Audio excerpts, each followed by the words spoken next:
This episode of Dispatches from Planet Albany is brought to you with support by New York State United Teachers, which represents more than 600,000 educators and school-related professionals in New York.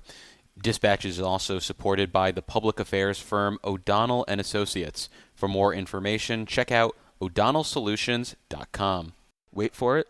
What is this guy smoking? Let me try it again. And this time I'll actually have it playing the whole time.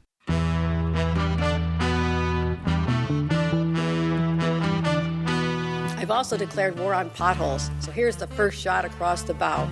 Well, as you know, with Planet Albany, there's always something that makes the planet turn. And it's this amazing view of D.C., and Eddie Vedder comes out. And he goes, "You have a cigarette?" And I've never smoked in my life, but if I had, I wish that was the moment. And this strategy takes us from potholes to knotholes. I would like to say it was a pleasure, Mr. Kim. But I'm on the road.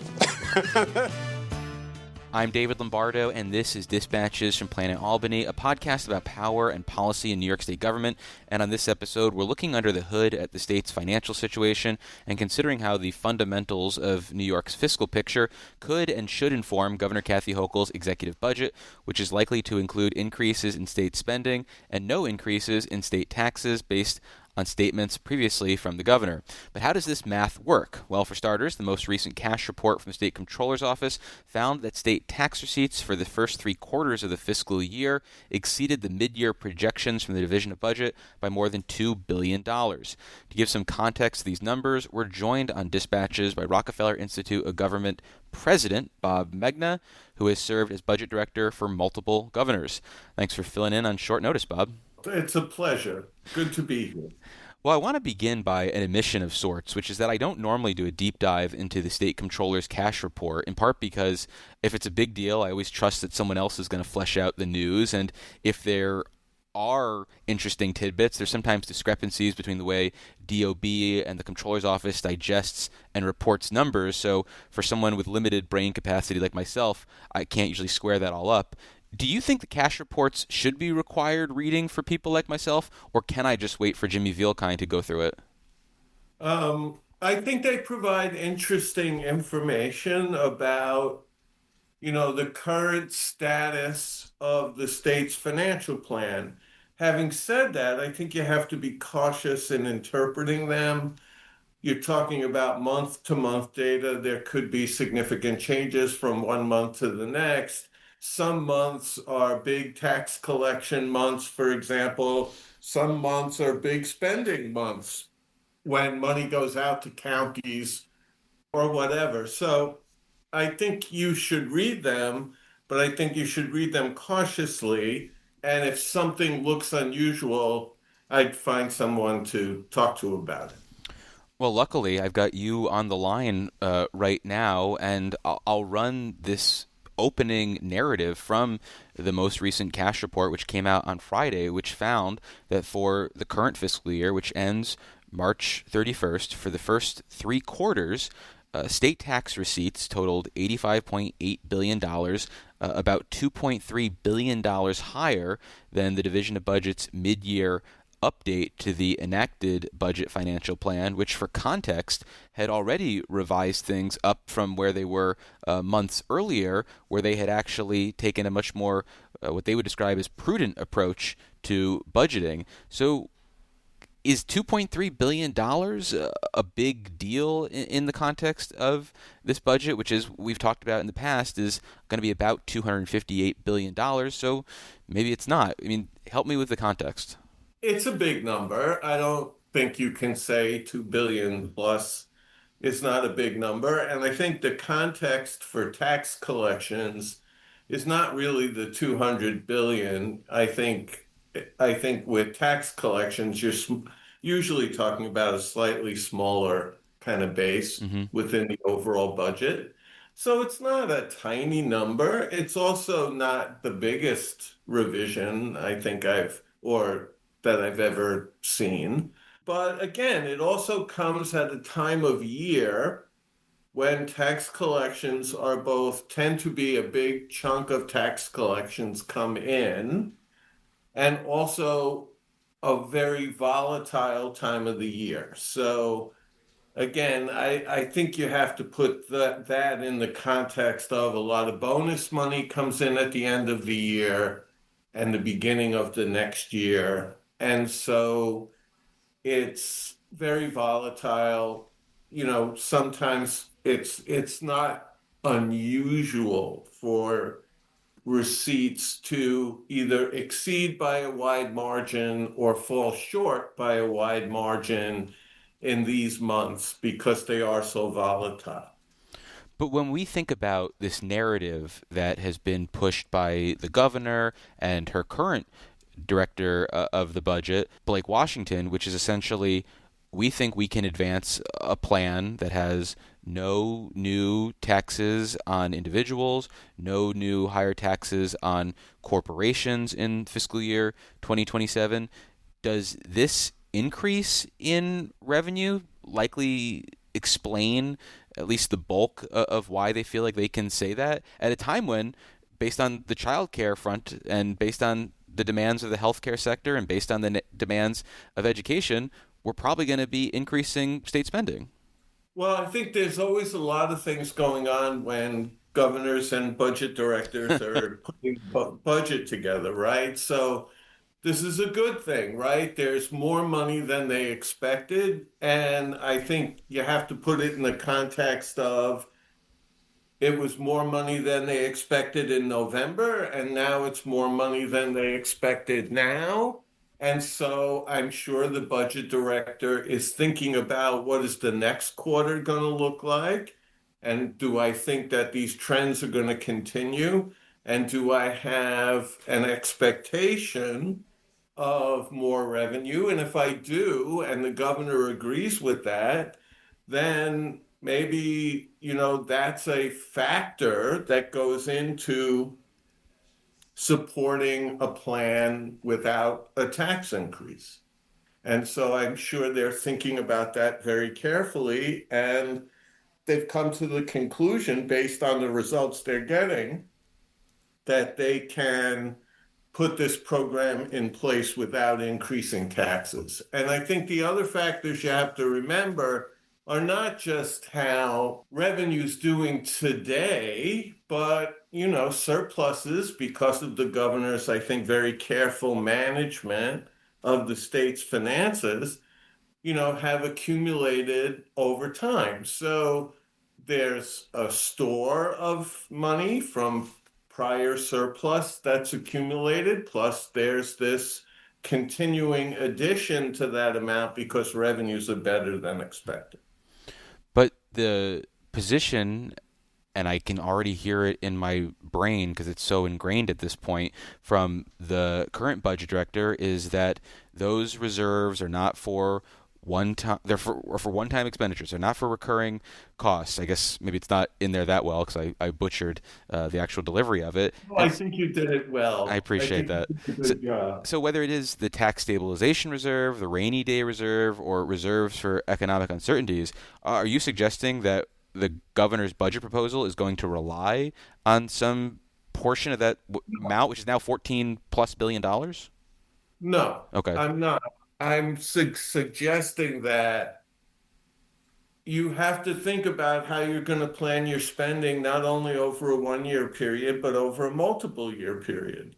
And I'm sure the budget director is thinking about how the excesses that have come in now, as well as revenue comes in the past. Does that begin to shape his view of what the future is going to look like, so that he, can tell the governor, you can afford to pay for this program with the existing tax base without significantly diminishing the reserves you've built up over time?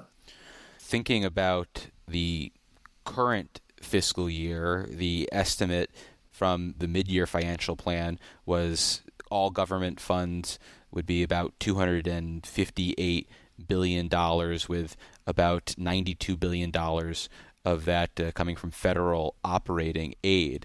And that speaks to what a large portion of the budget is reliant on D.C. So moving forward, when you think about what this budget might look like and the breakdown, because of what we've heard about, oh, we've got this hole from the federal government, is it likely that the state is going to take on, say, a larger share of that total government funds number, that state operating funds are going to make up a larger percentage in the future? I don't, that's hard to speculate on. I think it's pretty clear the feds are taking actions that are going to result in the state having to think about the structure of the state program. That may mean lots of things, like the state taking on an additional portion, or it might mean looking for efficiencies that might exist that, could be exploited in the future. But the bigger issue right now, Dave, is I don't think people know what those numbers are. Congress doesn't usually follow in lockstep with what the president's budget calls for. I think they're still debating those kinds of things in Washington, although we do know that they want to do some stuff that could be harmful to New York. But I don't think we know how yet and in what mechanism or exactly when it's going to hit. And so I think these things are still playing themselves out a little bit. That volatility was the backdrop for last year's budget as well. And I feel like the budget that was adopted was largely in keeping with the status quo of how we approach budgeting under this governor. There wasn't necessarily a lot of precautionary measures to offset the possibility of wild swings from the federal government. So given what you've just described as a volatile, ambiguous picture, should the budget approach be different this year, or do you think it will be similar to what we saw last year? No, I think it will be different. I think, it's always the facts on the ground as the governor puts the budget together. They're well aware of the risks from Washington, and they're more aware of them than I am, right? They're closer to it. So they're reading those kinds of tea leaves, and I think they're taking precaution. Now, having said that, gets back to your first question. But they're doing better on the revenue side of the world. And so things aren't as bad as they thought they were going to be. And so they have to, the budget director working with the governor and her senior staff, have to manage those things that may be moving in different directions. And so, I think they're feeling pretty comfortable that the revenue situation is looking much better than they thought it was going to be. And so the governor feels that she can take on some spending projects that maybe a year ago she would have felt more constrained. So I think that the facts on the ground often dictate the things that you're able to do. The reserve question, I think, also comes into this because the reserves are also very big. So if you made a miscalculation, you can fix it within the year, and then you put in next year's budget and you recognize the fact that things may have changed. The beauty of having a significant surplus is that if you're off by a little bit, you can manage it. And then the next year's budget, you might have to take different actions. So you could be sitting here next year saying, why is it that, the governor's budget is asking for, less spending or spending in a different way, because the facts on the ground might be different, but she has enough in reserve to manage through the current year. You have experienced a budget or two, and not just as budget director, but also with Assembly Ways and Means. And I'm curious, in all that time, have you ever seen a budget process like the one we're about to kick off that is similar to this? Have the facts on the ground ever seemed familiar to what we're about to deal with? They're always a little different, Dave. I think some are more radically different, right? We just lived through a period of time after COVID which to a certain extent we're still bouncing around with events that happened there. I mean, doing budgets in that environment was incredibly difficult. We went through the financial crisis in 2008, 9. It kind of dragged into 10 and 11. Those were incredibly difficult budgets to do. I think each kind of budget era, each kind of 2 to 5 year period presents its own set of challenges. You know, the governor's, I don't know that she gets enough credit for this. Her stewardship of the reserves and the surplus, I think, puts them in a position where, given the current revenue situation, that, you know, they feel comfortable with the programs that they're going to propose. Assuming you're interested in what the governor proposes with her budget, what is the first document or page of a document that you're going to turn to when all of the financial information about the governor's executive proposal is released? Well, I don't know if it's what you would expect, but I would. You're a man of mystery. I have no expectations for you. I tend to go to their economic and revenue analysis, which is basically the conversation we're having now. Mm-hmm. So they have two pieces I would look at, which is their financial plan document, where they lay out what the pluses and minuses of the spending and the revenue side, and how that's going to play out over a 3-year period. So they put that out. And then as a subsidiary document, they give you the economic and revenue outlook that feeds into that financial plan. So I tend to look at the financial plan document, which puts spending and revenue together, and then look at the revenue document, or look at the revenue document at the same time, to see, you know, what are the economic assumptions they're making? What are the revenue assumptions they're making? How do they play themselves out over the financial plan period?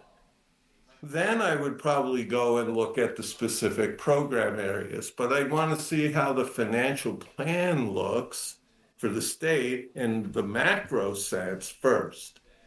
And I think that's what most budget directors, I think past and present, would look at first and do put together first. And then the specific programs all tie back into that anyway. So that's what I would look at first. Well, that explains the difference between you and me, because I'm going right to the memorandums that come with the Article 7 bills and wait for somebody else to tell me what the heck's in those charts with all the numbers. The financial plan book is one I would recommend to people. The narratives are good, but if you start looking at too many charts, that's a problem. You shouldn't look at the charts. You should be focused on the narratives, but you should be looking at the big picture numbers and the percentage kind of growth rates they're talking about. Because they're going to look to you, does that look reasonable or does that look crazy? If it looks crazy or you don't think you understand it, then those are questions you can ask. I still think those are the documents to look at. People get mad at me when I say this, but I believe it to be true. None of this stuff is rocket science, right? It's maybe complicated in some areas, but if you take the time to kind of read through those documents, I think any reasonably, and you are certainly a person familiar with how these documents are put together, can get through those two in particular, the financial plan overview and the economic and revenue report. Who gets mad at you?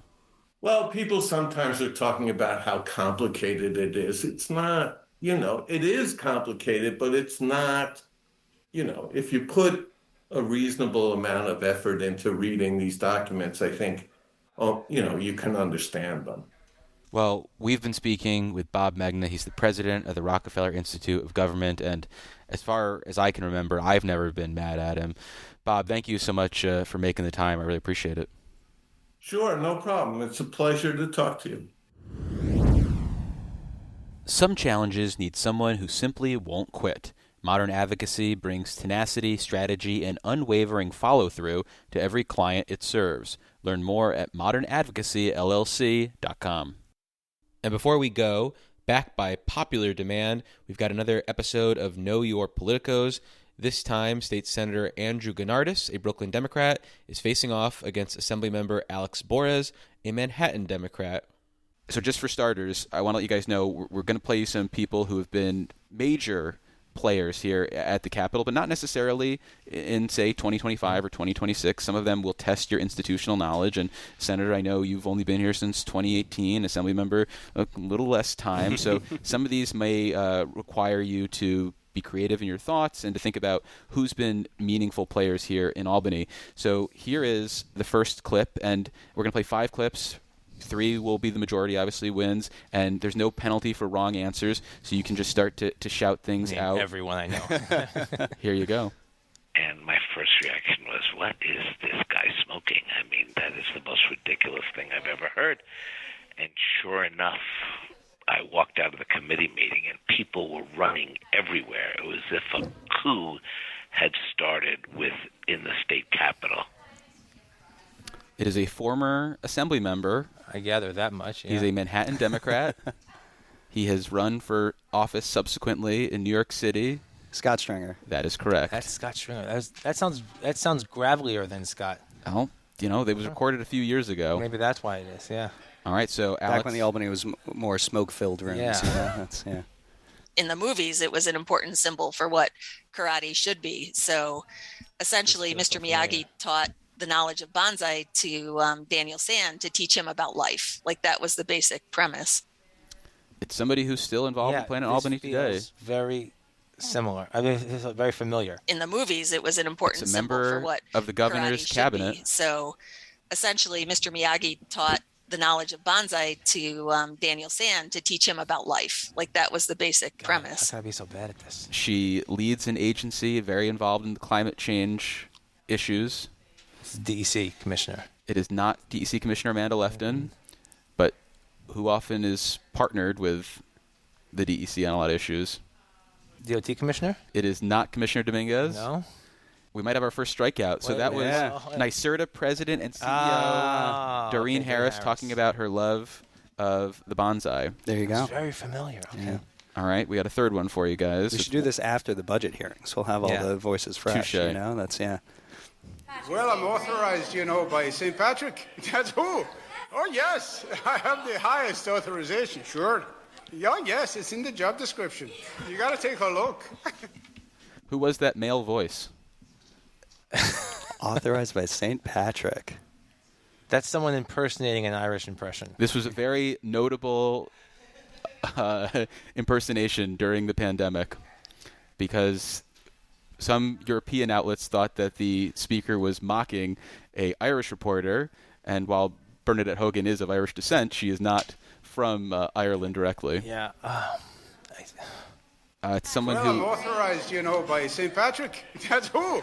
Oh, yes. I have the highest authorization, sure. It sounds like Gustavo. Yeah, yes, it's in the job description. He is good at impressions. He's good at impressions. Yeah. That's why. Because this was not someone who's good at impressions. Okay. They are no longer in state elected office. They recently ran for a city office and did not win. Recently ran for a city office and did not win. Man, this person apparently really got into character very well, I guess. Yeah. They lost a primary and a general election. Is that Andrew Cuomo? That is Andrew Cuomo. Wow. Wow. Wow. All right, we are at 1-1. Gustavo's going to hate that I thought that was... Also, he sort of lost the Irish accent there after a little bit, and it became like a yaman. Yeah. So there you go. Okay, so it is point's a point. I'll take 1-1. It's the same kind of Bond villain, bad guy, introducing something terrible for humanity, and Joe and his team solving the case and ultimately beating back the bad guy. So it's edge of the seat stuff. So the context is not helping there, but it is a Planet Albany person. They are no longer in their job in the governor's cabinet. They were there for a long time, stretched through Cuomo and Hochul. Former DEC commissioner, Basil Sagos. That is correct. Nice. 2-1. So Assembly member, you have a chance to tie it here. Yep. I don't want to say it was a Greek thing, but there was a Greek thing there.